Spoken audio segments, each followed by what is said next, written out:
প্রিয় শিক্ষার্থীবৃন্দ, তোমাদেরকে শুভেচ্ছা।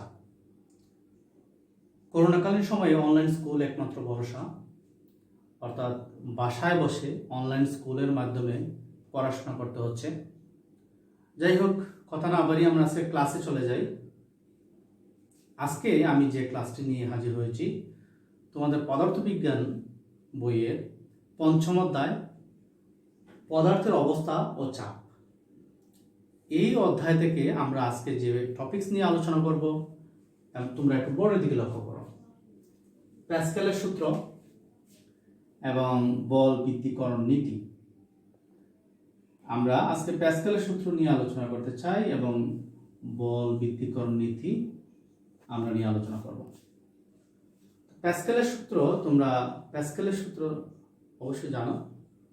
আমি এরপর আবার বলছি যে কোনো আবদ্ধ পাত্রে তরল বা বায়বীয় পদার্থের আবদ্ধ পাত্রে যদি তরল বা বায়বীয় পদার্থ থাকে, এই পাত্রের গায়ে যদি কোনো বল প্রয়োগ করা হয় বা কোনো চাপ প্রয়োগ করা হয়, এটা কিছুমাত্র না কমে পাত্রের গায়ে সব দিকে লম্বভাবে ক্রিয়া করে। অর্থাৎ সহজ কথায়, কোনো আবদ্ধ পাত্রে তরল বা বায়বীয় পদার্থ থাকলে এই পাত্রের গায়ে চাপ প্রয়োগ করা হলে এই চাপ কিছুমাত্র না কমে তরল বা অর্থাৎ পাত্রের গায়ে লম্বভাবে সব দিকে ক্রিয়া করে। সেটা হচ্ছে প্যাসকেলের সূত্র।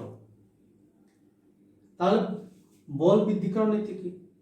বল বৃদ্ধিকরণ নীতি হচ্ছে কোনো ছোট পিস্টনে যদি আমরা বল প্রয়োগ করি, এই বল অন্য আরেকটি পিস্টনে বা বড় পিস্টনে বহুগুণে প্রযুক্ত হয়। এই বহুগুণে প্রযুক্ত হওয়াটাকে বলা হয় বল বৃত্তীকরণ নীতি।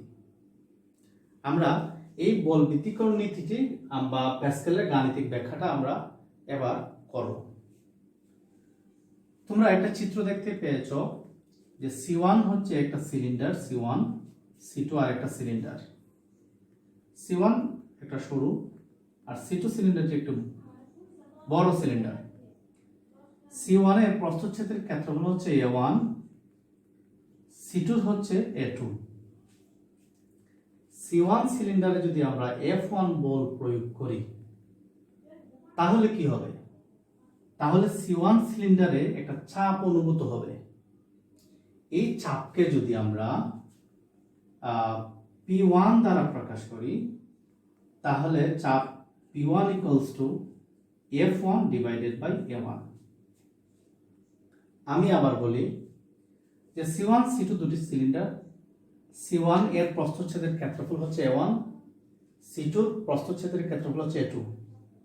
C1 সিলিন্ডারের পিস্টনের প্রযুক্ত বল হচ্ছে F1 এবং C2 যে বল লাভ করেছে বা যে বল পেয়েছে সেটা হচ্ছে F2।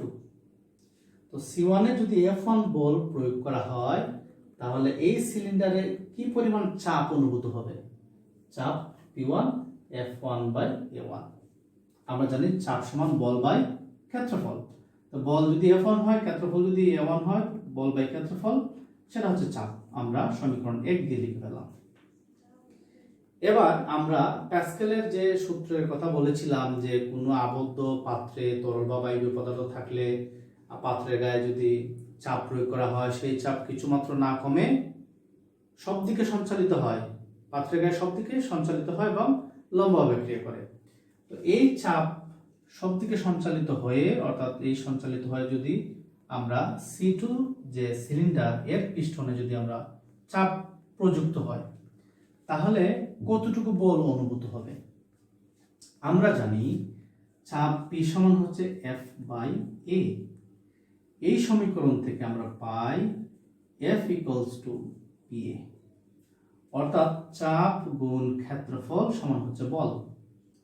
তো এই ক্ষেত্রে এই যে C2 সিলিন্ডার, অর্থাৎ এই সিলিন্ডারে যে বল প্রযুক্ত হবে, অর্থাৎ যে চাপের ফলে যে বল প্রযুক্ত হবে, সেই বলটিকে যদি আমরা F2 দিয়ে প্রকাশ করি, এই বলটিকে যদি আমরা F2 দিয়ে প্রকাশ করি, তাহলে F2 equals to কি হবে? চাপ গুণ ক্ষেত্রফল, চাপ গুণ ক্ষেত্রফল। এই ক্ষেত্রে চাপটা কি হবে?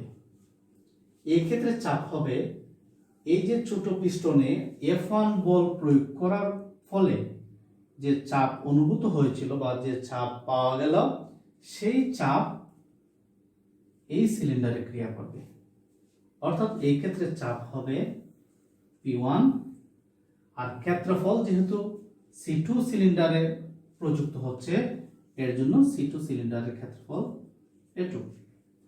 তো P1 এর মান আমরা এখানে পেয়েছিলাম F1 divided by A1 into A2।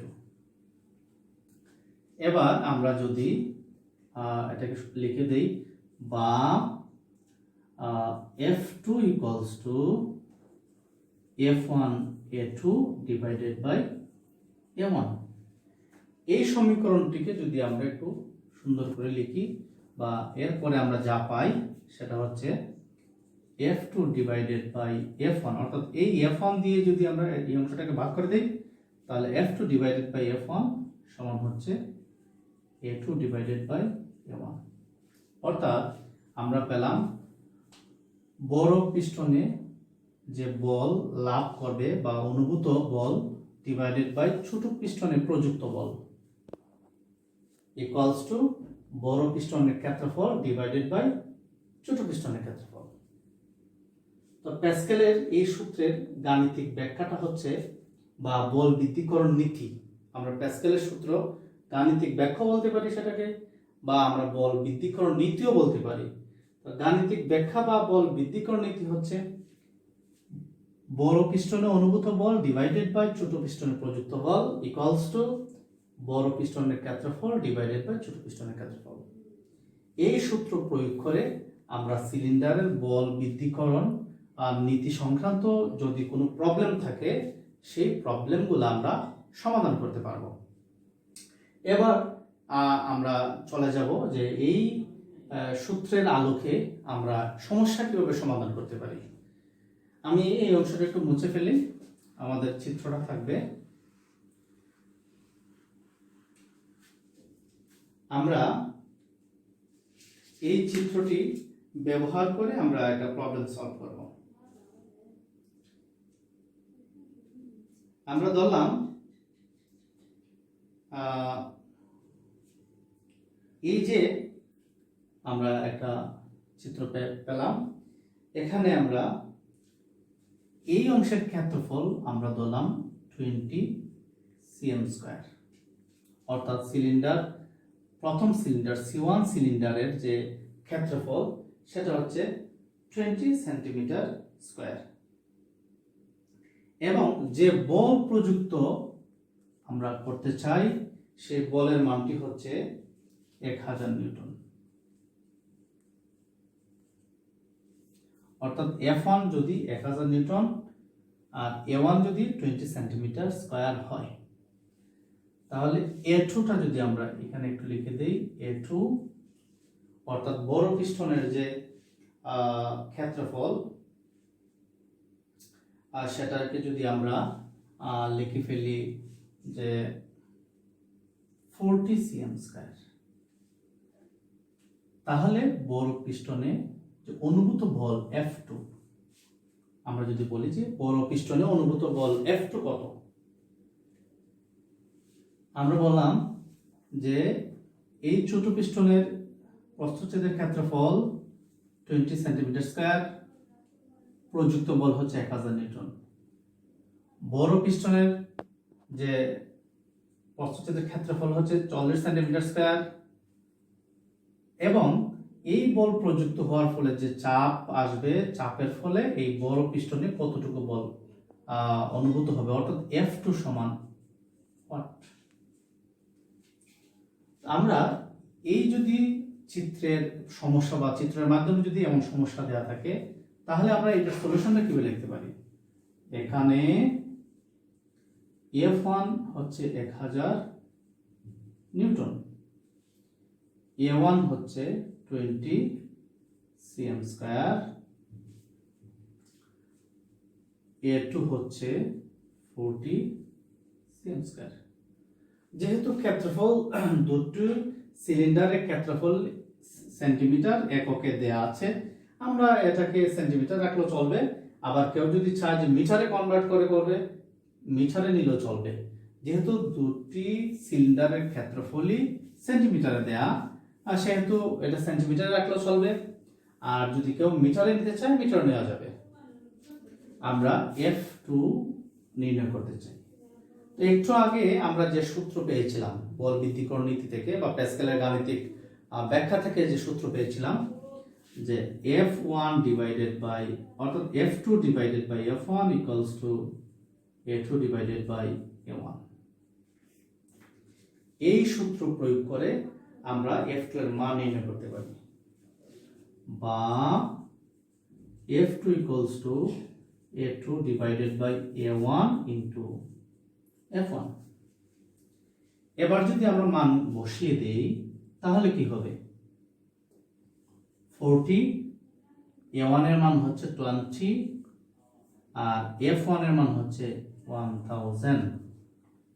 আমরা যদি এই 40কে 20 দিয়ে ভাগ করে নেই তাহলে কি দাঁড়ায়? 2 ইনটু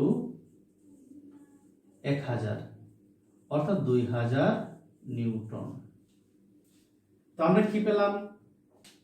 যে ছোট পিস্টনের প্রযুক্ত বল 1000 নিউটন, অর্থাৎ ছোট পিস্টনে যদি 1000 নিউটন বল প্রযুক্ত করা হয় তাহলে বড় পিস্টনে অনুভূত বলের মান হবে 2000 নিউটন। এই ক্ষেত্রে যদি ছোট পিস্টনের চেয়ে বড় পিস্টনের প্রস্থচ্ছেদের ক্ষেত্রফল দ্বিগুণ হয় তো বল আমরা দ্বিগুণ পেয়ে গেলাম। এইভাবে আমরা সমস্যাগুলো সমাধান করতে পারি। অর্থাৎ চিত্রের মাধ্যমে যে সমস্যা দেওয়া হয়েছিল, ছোট পিস্টনের প্রস্থচ্ছেদের ক্ষেত্রফল, বড় পিস্টনের প্রস্থচ্ছেদের ক্ষেত্রফল এবং ছোট পিস্টনের প্রযুক্ত বল দিয়ে বলা হয়েছে বড় পিস্টনের অনুভূত বল, আমরা এই ভাবে অর্থাৎ এইভাবে এই সূত্র প্রয়োগ করে আমরা সমস্যাগুলো সমাধান করতে পারি। তো প্রিয় শিক্ষার্থীবৃন্দ, তোমরা বাড়িতে বসে এই প্যাসকেলের গাণিতিক সমস্যা সংক্রান্ত আরও যে সমস্যাগুলো তোমাদের বইতে আছে এই বইয়ের সমস্যাগুলো সমাধান করবে। আর বাসায় থাকবে। এই পর্যন্ত আজকে। ধন্যবাদ সবাইকে।